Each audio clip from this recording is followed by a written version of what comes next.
So not for the first time, Pierre-Emerick Aubameyang has been dropped for Arsenal for disciplinary reasons.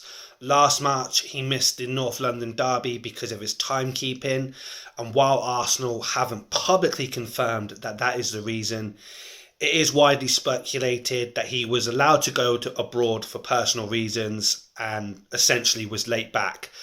Whether that's to do with him throwing his toys out the pram after being dropped for the Everton game and having the likes of Eddie Nketiah over him, we don't know.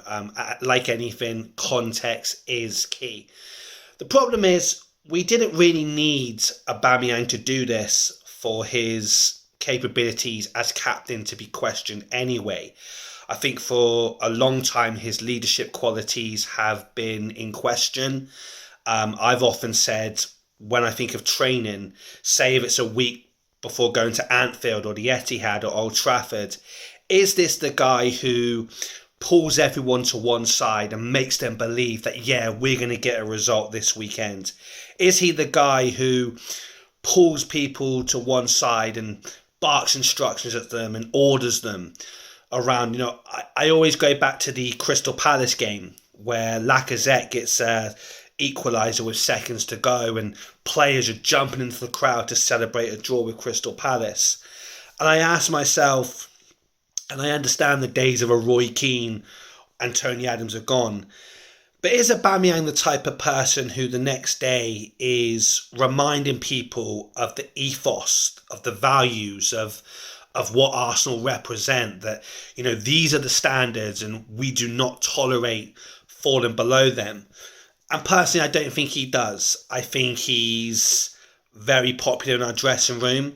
I can imagine the younger players looking up to him and finding him very entertaining and a really nice person to be around. But I think he loves his comic books. I think he loves his wrestling. I think he loves London life. I think he's well paid. I don't think football is everything to him in terms of, a Patrick Vieira and a Thierry Henry realising that, we play for the Arsenal. These are the standards. I've often said that they would be embarrassed to be associated of being the captain of the worst Arsenal squad in 25 years, whereas Aubameyang seems quite chilled out about it. And in a sense, Mikel Arteta is right. Every business has policies and procedures, and any employee who does not follow them, then there's going to be repercussions. The only problem I have, and let me stress that every player needs to take accountability. If you've done something wrong, if you haven't followed a policy and procedure, then you can't complain when there's consequences. The only problem I would have if I was the owners of Arsenal Football Club and I was getting a phone call saying, oh, what's this? You've had to drop this player because of ill discipline. Okay. And then I got an email saying, oh, what's this? You haven't registered this player in the squad and we're just going to pay him to sit at home because you think his attitude doesn't quite suit your ethos. Oh, okay. And oh, what's this? You want us to pay to rip up a player's contract because he doesn't quite follow your philosophy? Oh, okay. And oh, what's this? We're gonna loan out this young player because you think he's got an attitude problem. Fine. And while we're loaning out this other young player because you think he's not quite ready to settle into English football, even though he's been playing in French football for 3 years. Eventually, you start to build a picture. Eventually, you start to go, wait a minute, we pay you to work with the resources that we give you. We pay you to get the very best out of the assets that we have at this club. And whether it's Ozil, Guendouzi, Torreira, Saliba, now there's talk of Pepe, possibly even Lacazette, obviously Aubameyang. That's a lot of players for a manager in his first ever job to kind of be falling out with. If I said to you Arsene Wenger was Arsenal manager for 22 years, And if I asked you to name me 6 or 7 players that he publicly fell out with and simply frozen out of the squads, you'd be hard pressed to name 5. Not to say it didn't happen, but Arsene Wenger chose to keep it in-house because that's called man management. Part of man management is accepting that, you're working with these young men who essentially are millionaires, who are therefore going to have egos, who are therefore going to have a lot of yes men around them, who therefore aren't going to understand about sometimes taking responsibility. And you as a manager have to man manage. I think Arteta's been let down by the Kroenke family because Arteta's been allowed to work with talent, look at them and go, oh, not happy with his attitude, not happy with how he takes instructions, and just kind of wash his hands of them. And his employers have said, yeah, that's okay. We'll pay Ozil to sit at home. We'll pay Socrates to rip up his contract. We'll just send Guendouzi on loan. From a business point of view, this is a lot of money that you're just pouring down the drain. And the issue is will Arteta just simply shrug his shoulders and go, I won't play Aubameyang again, because that's kind of what Arteta has done in the past. I just can't help but see the irony, see the coincidence that this happens right after Arsenal lose 3 games out of 4. Not necessarily where our manager's under pressure, but where people started to question him again, where maybe the hype he was getting a few weeks ago, people were starting to kind of reconsider it and maybe go, or maybe Arsenal aren't quite ready to challenge for the top 4.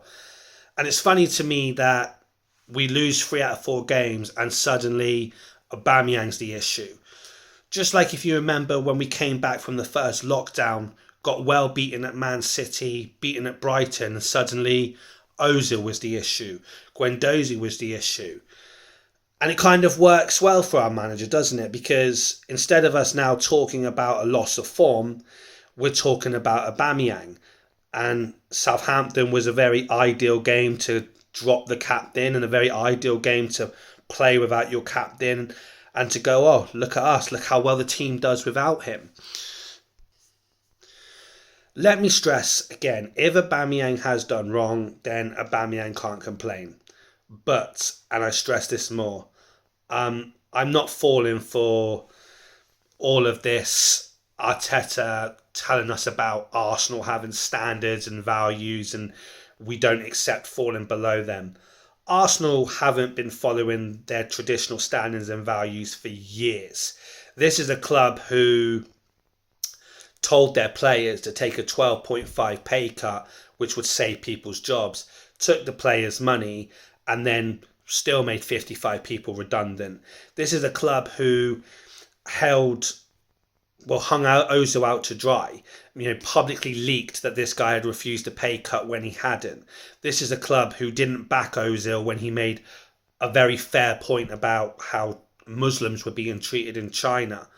This is a club who, I'll tell you a story, somebody passed away, a season ticket holder passed away, and basically the child wanted to use their parents' season ticket, and the club basically said, no, we can't do that, I'm afraid. So let's not talk about values. Arteta did this when he first got the job, and we all loved his first press conference because he very cleverly told us what we wanted to hear.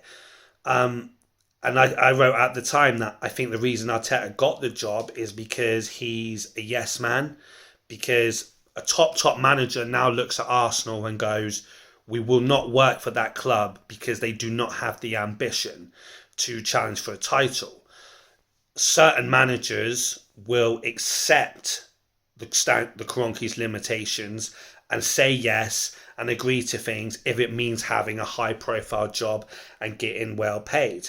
And that's exactly what Arteta is doing here. Because it suits him, all of a sudden he wants to talk about our values and our ethos and how we won't accept getting away from that. I guarantee you if Aubameyang was scoring 20 odd goals a season like he used to, we would accept it. This club has been 8th for 2 years running, our worst league position in 25 years. We're yet again coming up to Christmas not in the top four. That's what some fans verbally abused our greatest manager for failing to do, and he wants to talk about values and Arsenal's ethos. Nah, not falling for it. I think this suits Arteta. I think he's using Aubameyang as a scapegoat, and I think he does it too often. And I think the act of a good manager would be to find a way to work with Aubameyang, get him back in the team, get him confident again, and get him scoring goals. Just shrugging your shoulders and not playing him is not acceptable. I'm not saying that's what he will do, but that is kind of what he has a history of doing.